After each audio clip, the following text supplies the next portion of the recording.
الحمد لله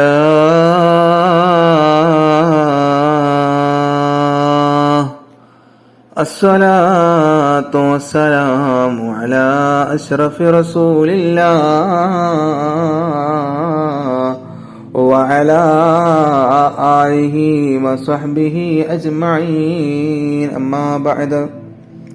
പ്രിയപ്പെട്ട ഉമ്മമാരെ, ഉപ്പമാരെ, കുട്ടികളെ, സഹോദരങ്ങളെ, അസ്സലാമു അലൈക്കും വറഹ്മത്തുള്ളാഹ്. നമ്മുടെ ഉമ്മയെയും ഉപ്പയെയും കുറിച്ചാണ് ഈ വേദിയിൽ ഞാൻ പറയാൻ ഉദ്ദേശിക്കുന്നത്. നമ്മെ സൃഷ്ടിച്ച അള്ളാഹുവിനോടുള്ള കടപ്പാടുകൾ കഴിഞ്ഞാൽ പിന്നെ നമുക്കേറെ ബാധ്യതയുള്ളത് നമ്മുടെ മാതാപിതാക്കളോടാണ്. അള്ളാഹു വിശുദ്ധ ഖുർആനിൽ പറയുന്നു. എന്താണ് പറയുന്നത്? നിങ്ങൾ എനിക്ക് ആരാധിക്കുക, ശിർക്ക് ചെയ്യരുത്. അടുത്തവനെ ആരാധിക്കണം, പക്ഷെ എന്താക്കരുത്? ശിർക്ക് ചെയ്യരുത്. മാതാപിതാക്കൾക്ക് നിങ്ങൾ നന്മ ചെയ്യുക. മാതാപിതാക്കളോട് കാണിക്കേണ്ട കാരുണ്യവും സ്നേഹവും പെരുമാറ്റ രീതികളും പലയിടങ്ങളിലായി ഖുർആൻ വ്യക്തമാക്കുന്നുണ്ട്.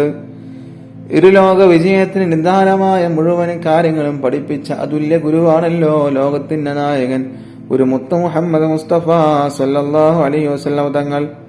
സ്വന്തം മാതാവിനെ ഓർത്ത് കണ്ണീരൊഴുക്കിയ റസൂൽ സല്ലല്ലാഹു അലൈഹി വസല്ലം തങ്ങൾ മാതാപിതാക്കൾക്ക് അർഹമായ പരിഗണന നൽകാൻ ശക്തമായ ഭാഷയിൽ നിർദ്ദേശിച്ചതായി നമുക്ക് കാണാം. മാതാപിതാക്കൾ സ്വർഗ കവാടങ്ങളാണെന്ന് ദൂതർ സല്ലല്ലാഹു അലൈഹി വസല്ലം തങ്ങൾ നമ്മെ പഠിപ്പിച്ചിട്ടുണ്ട്. പ്രിയ സുഹൃത്തുക്കളെ, നമ്മുടെ ജീവിതത്തിന് അർത്ഥവും വെളിച്ചവും തന്നത് മാതാപിതാക്കളാണെന്നതിനാൽ അവരോട് ആദരവോടെ മാത്രമേ നാം പെരുമാറാവൂ.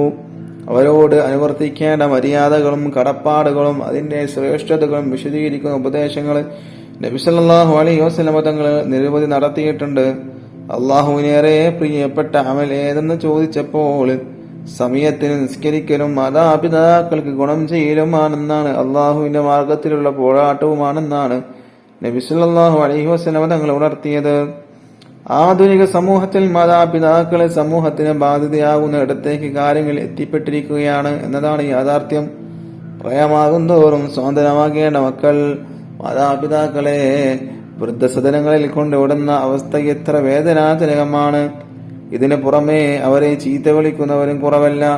അവർക്കെതിരെ ശാപവാക്കുകൾ ഉയർത്തുന്നവരും സമൂഹത്തിൽ നിന്ന് കാണാം. അത്തരക്കാർക്ക് മുമ്പിൽ മഹാനായ തിരുനബി സല്ലല്ലാഹു അലൈഹി വസല്ലമയോട് ഒരു വാക്കെടുത്ത് വെച്ച് ഞാൻ നിർത്തുകയാണ്. നബി സല്ലല്ലാഹു അലൈഹി വസല്ലമ തങ്ങൾ പറഞ്ഞു, മാതാപിതാക്കളെ ശപിക്കുന്നത് വൻ ദോഷങ്ങളിൽപ്പെട്ടതാണ്. മാതാപിതാക്കളെ എങ്ങനെയാണ് ശപിക്കുക എന്നൊരാൾ ചോദിച്ചു. അപ്പോൾ നബി സല്ലല്ലാഹു അലൈഹി വസല്ലമ തങ്ങൾ പറഞ്ഞു, ഒരാൾ മറ്റൊരാളുടെ പിതാവിനെ ചീത്ത പറഞ്ഞാല് അവൻ തിരിച്ചവന്റെ പിതാവിനെയും ചീത്ത പറയുമോ? അവന്റെ ഉമ്മയെ ചീത്ത പറഞ്ഞാല് അവൻ ഇവന്റെ ഉമ്മയെയും ചീത്ത പറയും. ആയതിനാൽ നബിയുടെ ജന്മദിനം ആഘോഷിക്കുന്ന ഈ വേളയിൽ എന്റെ ശബ്ദം ശ്രവിക്കുന്ന മുഴുവൻ ആളുകളോട് ഞാൻ ഉണർത്തുന്നു, നാം നബിയുടെ വാക്കുകളും വിശുദ്ധ ഖുർആനിന്റെ വചനങ്ങളും ഉൾക്കൊള്ളുക. മാതാപിതാക്കളെ നമ്മുടെ വിലമതിക്കാനാവാതെ സ്വത്തായി നാം കാണുക എന്ന് ഉണർത്തിക്കൊണ്ട് ഞാൻ എന്റെ പ്രസംഗം നിർത്തുകയാണ്. വആഖിറു ദഅവാനാ അൽഹംദുലില്ലാഹി റബ്ബിൽ ആലമീൻ. അസ്സലാമു അലൈക്കും വറഹ്മത്തുള്ളാഹി വബറകാതുഹു.